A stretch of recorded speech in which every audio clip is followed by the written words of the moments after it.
কোটা বিরোধী আন্দোলন যেই যুবক ছেলেগুলো করেছে ওরা মুজাহিদ, ওদের বিরোধিতা যারা করেছে ওরা সন্ত্রাস।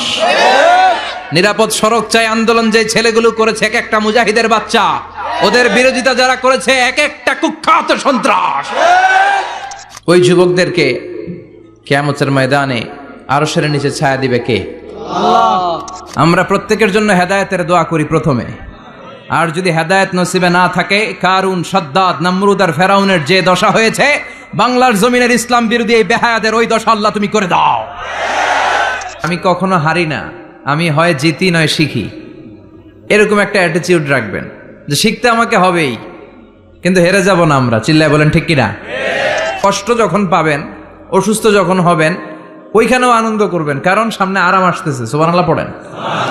মুমিনের হারাবার কিছু নাই, দুঃখ পাওয়ার কিছু নাই।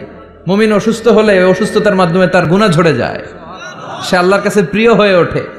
তা আমাদেরকে কেউ হারাইতে পারে? কথা বলেন, আমাদের কেউ ভয় দেখাইতে পারে?